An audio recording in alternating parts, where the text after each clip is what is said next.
Proddatur TDP MLA వరదరాజుల Reddy సంచలన వ్యాఖ్యలు చేశారు. కూటమి ప్రభుత్వంలో లంచగొండితనం విచ్చలవిడిగా పెరిగిపోయిందన్నారు.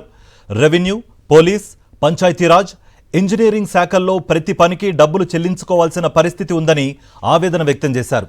పారిశుద్ధ్య కార్మికులకు 4 నెలలుగా జీతాలు చెల్లించకపోవడంపై అధికారుల తీరును తప్పుబట్టారాయన. అన్ని శాఖల్లో అధికారులు లంచాలకు అలవాటు పడ్డారని, ఉన్నతాధికారులు అడ్డుకట్ట వేయలేకపోతున్నారని విమర్శించారు. లంచం ఎప్పుడు లేదు. ఇందిరాగాంధీ చెప్పిందంటే నేషనల్ ఫినామినా లంచం డబ్బు తీసుకునేది నీకు చెప్పిందంటే ఎప్పుడు ఉంది. ఏదో ఇస్తే తీసుకునే పరిస్థితిలో ఉన్నారు. ఇప్పుడు డిమాండ్ చేసి నేను ఇంత ఇచ్చేదో చేస్తాను లేకపోతే లేదనే పరిస్థితి వచ్చింది. అది వాళ్ళ హక్కు, మా రైట్ గా భావిస్తున్నారు ఉద్యోగస్తులందరూ. ప్రతి డిపార్ట్మెంట్ ఉద్యోగస్తులందరూ కూడా హక్కుగా భావించి ఇస్తేనే చేస్తాం లేకపోతే లేదు.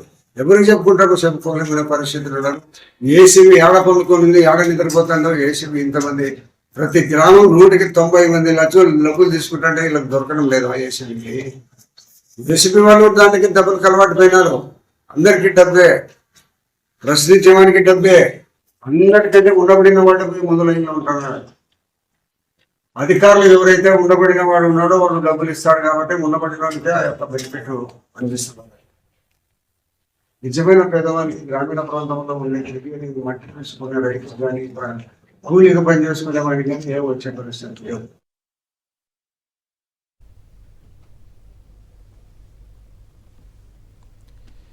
ప్రొద్దుటూరులో గంజాయి, క్రికెట్ బెట్టింగ్, మట్కా, గుట్కా వంటి అసాంఘిక కార్యకలాపాలు విచ్చలవిడిగా కొనసాగుతున్నాయని టీడీపీ ఎమ్మెల్యే వరదరాజుల రెడ్డి చెప్పారు. ప్రజలు కూడా అవినీతిపై చైతన్యవంతులు కావాలని, లంచాలు ఇవ్వకుండా పనులు చేయించుకునే పరిస్థితి రావాలని తెలిపారు. భూ రిజిస్ట్రేషన్లో అక్రమాలు జరుగుతున్నాయని, దొంగ రిజిస్ట్రేషన్ పత్రాలు బయటపడుతున్నాయని అన్నారు.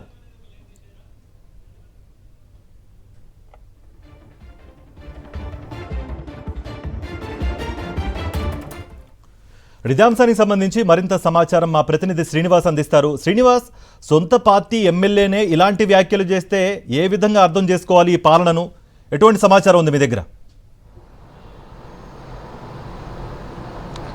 కార్తీక్, స్పష్టంగా రాష్ట్ర వ్యాప్తంగా ఏదైతే ఈ కూటమి పరిపాలనలో అవినీతి ఏ విధంగా రాజ్యమేలుతుంది, ఇటు కూటమి నేతలు డబ్బులు ఇచ్చో లంచాలు ఇచ్చి ఏ విధంగా తాము అక్రమాలకు పాల్పడుతున్నారు, గ్రౌండ్ లెవెల్లో ఎటువంటి రియాలిటీ ఉంది అనేది ఈరోజు సొంత పార్టీకి సంబంధించినటువంటి పొద్దుటూరు ఎమ్మెల్యే వరదరాజుల రెడ్డి మాట్లాడినటువంటి మాటలే స్పష్టంగా అర్థమవుతుంది. ఎందుకంటే మనం గమనించినట్లయితే గతంలో కూడా ఈయన రిజిస్ట్రేషన్ కార్యాలయానికి వెళ్ళి ఇక్కడ అవినీతి జరుగుతుందని చెప్పేసి హడావుడి చేసినటువంటి పరిస్థితి అయితే స్పష్టంగా ఉంది. ఇప్పుడు మళ్ళీ మరోమారు కూటమి ప్రభుత్వంలో జరుగుతున్నటువంటి అక్రమాలు, అవినీతి, ఇతర ఏదైతే దందాలు, గుట్కా కానీ అదేవిధంగా మట్కా కానీ ఇట్లాంటి అన్నిటిని కూడా గంజాయికి సంబంధించి కానీ ఇవి అన్నీ ఏ విధంగా పెద్ద ఎత్తున కొనసాగుతున్నాయి ఈ కూటమి ప్రభుత్వంలో, గతంలో ఎన్నడూ లేని విధంగా ఇప్పుడు జరుగుతున్నాయి అనేది అయితే ఆయన స్పష్టంగా చెప్తున్న పరిస్థితి అయితే ఉంది. అధికారులు ఎవరు కూడా కట్టడి చేయలేనటువంటి పరిస్థితి ఉంది అనేది అయితే స్పష్టంగా తెలుపిస్తుంది. ఎందుకంటే ఎస్పెషల్లీ పొద్దుటూరు నియోజకవర్గాన్ని కనుక తీసుకుంటే ఒక వ్యాపార కేంద్రం, అక్కడ అనేక అక్రమాలు జరుగుతున్నాయని చెప్పి గతం నుంచి వైఎస్ఆర్ కాంగ్రెస్ పార్టీకి సంబంధించినటువంటి రాష్ట్ర అధికార ప్రతినిధి రాచమల్లి శివప్రసాద్ రెడ్డి అనేక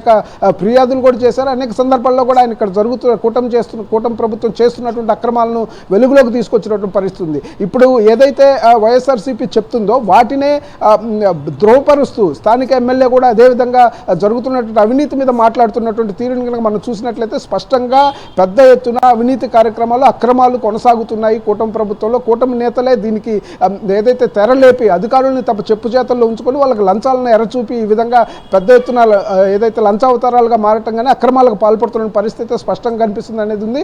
అంతేకాకుండా 4 వ్యక్తులు చనిపోయారు ఏదైతే మట్కా కారణంగా తన దృష్టికి వచ్చింది అనేది ఎమ్మెల్యే కూడా కొన్ని సంచలనమైనటువంటి ఆరోపణలు చేసినటువంటి పరిస్థితి ఉంది. అంటే పొద్దుటూరు లాంటి ప్రాంతంలో మట్కా విపరీతంగా జరుగుతుంది. క్రికెట్ బెట్టింగ్, అంతర్జాతీయ స్థాయిలో క్రికెట్ బెట్టింగ్ గోవా బేస్డ్గా కూడా ఇక్కడ నుంచి పంపించి మరి ఏదైతే ఇవన్నీ కూడా చేస్తున్నటువంటి పరిస్థితి అయితే స్పష్టంగా కనిపిస్తుంది. గతంలో కూడా అనేక అరెస్టులు జరిగినటువంటి నేపథ్యం ఉంది. ఇవన్నీ కనుక గమనించినట్లయితే అక్రమాలకు పొద్దుటూరు నియోజకవర్గము ఒక అడ్డాగా మారగా మిగతా రాష్ట్రంలో కూడా అన్ని నియోజకవర్గాలు ఇదే పరిస్థితి కొనసాగుతుంది అనేదైతే ఇప్పుడు చెప్పకనే ఏదైతే సొంత పార్టీకి సంబంధించినటువంటి ఎమ్మెల్యే వరదరాజుల రెడ్డి స్పష్టంగా ప్రజలకి కానీ అందరికి ప్రజలు అప్రమత్తంగా ఉండాలని కూడా ఆయన సూచించినటువంటి పరిస్థితి ఉంది. ఇట్లాంటి అన్నింటినీ మీరు ఎంకరేజ్ చేయొద్దు అని కూడా ఆయన చెప్తున్నటువంటి పరిస్థితి మనకు స్పష్టంగా కనిపిస్తుంది. కార్తీక్, మొత్తం మీద అయితే కూటమి ప్రభుత్వంలో ఎంత దిగజారిపోయి లంచావతారాలుగా మారినారు, అదేవిధంగా ఆ లంచావతారాలుగా మార్చడానికి కూటమి నేతలు ఏ విధంగా అక్రమాలకు పాల్పడుతున్నారు, ఎంత పెద్ద స్థాయిలో అనేది అయితే ఒక సీనియర్గా ఆయన దాదాపుగా 5-6 సార్లు ఎమ్మెల్యేగా గెలిచాడు. ఒక సీనియర్గా గతాన్ని చూసి ఇప్పుడు చూసినటువంటి